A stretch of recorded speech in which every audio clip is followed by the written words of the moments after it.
Welcome to the Newsworthy. All the day's news in less than 10 minutes. Fast, fair, fun, and on the go. Thanks so much for listening. Today, the president's proposal for gun control, and two big companies change policies. Plus, Spotify goes public, Barbra Streisand cloned her dog, and Dubai's plan for DNA. All that and much, much more in less than 10 minutes. And hang out today after the news for a fun 3-question Thursday. We're talking with an Entertainment Tonight host all about the Oscars. I'm Erica Mandy. Today is Thursday, March 1st. You ready? Let's do this. President Trump may put out a proposal as soon as today for more gun control. Fox News says the White House will suggest raising the minimum age that people can buy some types of guns from 18 years old to 21, something the NRA is not a fan of. President Trump talked about some of this in a meeting with both Democrats and Republicans yesterday. He said it's time to do one bill that everyone can get on board with. In fact, the New York Times calls it a remarkable meeting since the president talked about policies that both the NRA and some Republicans have not liked for years. The president said while he is a huge fan of the NRA, that it doesn't mean he has to agree with them on everything. Some Democrats questioned whether the president would follow through with support for these policies and actually help get legislation passed. Two big companies just made some big changes to what guns people can buy at their stores and who can buy them. Dick's Sporting Goods and Walmart both said they'll stop selling assault-style weapons and they'll stop selling all guns to anyone under 21 years old. The New York Times reports Walmart is the biggest gun seller in the U.S., and now the company won't even sell toys and air guns that just look like assault rifles. The CEO of Dick's Sporting Goods went on Good Morning America and said they were so disturbed by the school shooting in Parkland, Florida, they had to do something. He said it's in direct response to the student survivors there who are now calling for more gun control. He also acknowledged the alleged shooter bought a shotgun at one of the company's stores last year, although it was not the gun that was used in the shooting. Critics, though, call for a boycott of the stores, and some experts say it is possible that these age policies could be challenged in court as age discrimination. Whether it would hold up in court, TBD. She's known as one of President Trump's most trusted advisors, but now the White House communications director is leaving. The Hill reports Hope Hicks is planning to resign. The announcement came just one day after she testified in front of the House Intelligence Committee and admitted to telling, quote, white lies for the president. But reports say that's not why she's resigning, that instead she chose to leave for new opportunities. And it seems she's leaving on good terms. She and the president both thanked and praised each other in statements. The head of Housing and Urban Development, Ben Carson, is having to answer some tough questions about spending. Specifically, why the agency spent $31,000 on a new dining set for Carson's office suite. They're really only supposed to spend $5,000 on redecorating. Because keep in mind, government agencies use your taxpayer dollars. An employee apparently complained about this and said she refused to be part of it. That's why, ABC News reports, the House Oversight Committee is now looking into it, and they want an explanation by March 14th. For now, Fox News reports the agency considered the dining set a building expense, not redecorating, and says Ben Carson was not part of the decision. All right, other things people may be talking about today. Spotify, the music streaming service, just filed to go public, but in an unusual way.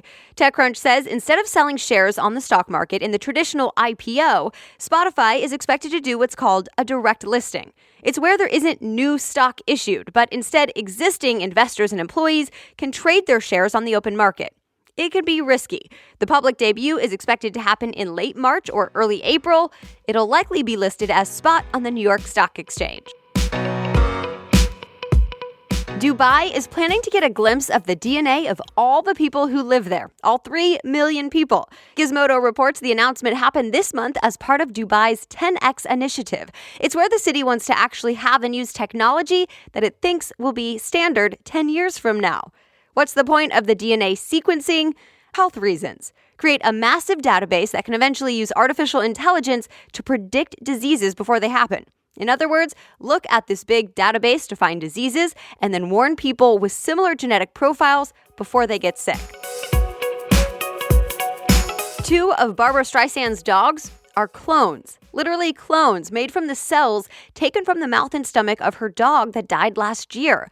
It was something she mentioned in her interview with Variety that ended up getting a lot of attention. It was actually just one of those small nuggets of info in an otherwise pretty serious interview that talked about topics like politics and years of trying to break up what she called Hollywood's boys club.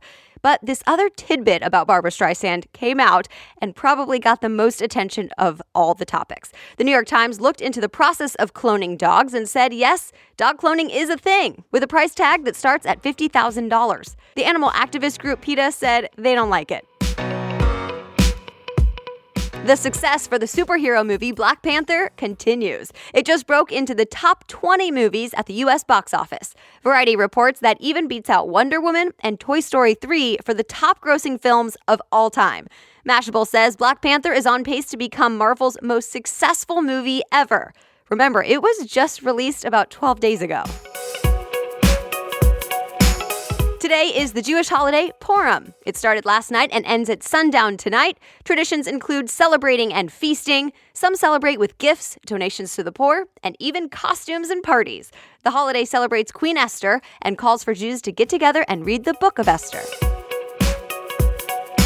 And that's it for the main news today, but it's now time for 3 Question Thursday, where I talk about a different topic with a different expert each Thursday after the day's news. This week, we're talking Oscars with Entertainment Tonight host Lauren Zima. Yes, the Academy Awards are this Sunday, March 4th, and Lauren is telling us all the things to know before the big event. Lauren, welcome. Thanks so much for being here. Thanks for having me. It's a big weekend. It is. And I know you're going to be there on the red carpet. So I want to get your take on everything Oscars. So last year, La La Land was the big movie. What are 1 or 2 movies that we can expect to get a ton of awards this year? Sure. Well, The Shape of Water has definitely been an awards season favorite, although there's been a little bit of a last-minute drama unfolding with some plagiarism and idea stealing accusations. So it'll be interesting to see how that affects the movie and the votes. Also, I think people are super excited that Get Out is among the nominees. That was definitely a huge blockbuster box office hit. And one thing the Oscars have struggled with in the past couple of years, as we all know, is that more independent movies are getting nominated as opposed to the movies that the public has seen. So it'll be good to have Get Out amongst the nominations just to get the audience tuning in. And anything with the actual nominees or movies that was a surprise in the nominees or anything else that we should expect going into Sunday's event? I will say after last year and the "can I have the envelope please" mix up, it's going to be hard to top that surprise. And one thing I think the Oscars has working against it a little bit this year is how late it is in the year. It's just really far into the year, already in March, to have the awards. So surprise-wise, I don't know that we're going to see a ton of surprise wins. The Best Picture race is definitely still really wide open, but the acting nominations have held strong throughout awards season. Allison Janney has won repeatedly for I, Tonya, Sam Rockwell for 3 Billboards Outside Ebbing, Missouri.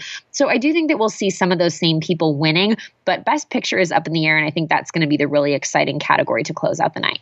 And when the Golden Globes happened earlier this year, everyone was encouraged to wear black for the Time's Up movement. Can we expect anything like that this year at the Oscars?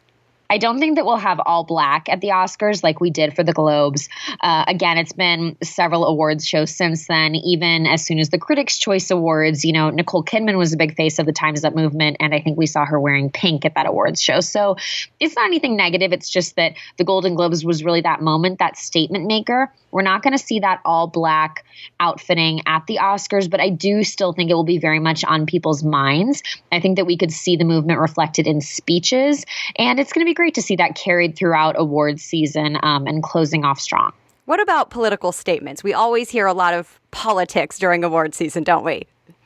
Yes, and it'll be interesting to see what happens, especially after the terrible, terrible shooting in Florida, because that's so recent and the youth of our country have so gotten behind that. And Hollywood is a community of people that feel strongly that they need to use their platform to make statements a lot of the time, and that's great. So it'll be interesting to see what people do work into their speeches, especially considering that at the end of the day, this is about entertainment. So it's always about walking that line between how do we make that statement, but also keep in mind that this is an awards show about entertainment. And on that fun side, what is it like to cover this event? Give us some behind the scenes. Yeah, so the red carpet at the Oscars, it's really just cut and dry. And by that, I don't mean it's boring. I just mean it is one long line. So you see those huge big name celebrities walk in. And it's just that who's who moment. It's the cap on awards season, and everybody brings out their A game. So it's going to be exciting to close out awards season at the end of such a memorable award season, thanks to the Time's Up movement and thanks to where we're at in our country, and to see what people have to say and how they really choose to make it a wow moment. Because again, the Oscars are very late in the year this year, but I do think celebrities want to have an impact. So what are they going to do that's different, that's not wearing black, that's not wearing a pin, but something that is still making that wow moment or that statement that they want to make? So it's going to be Sunday, March 4th. Where can people watch your coverage on Entertainment Tonight? And also, where can they follow you online? Well, thank you so much. I am just at Lauren Zima, and you can check out all of our red carpet interviews. We're going to be putting them up super quickly as they happen at etonline.com.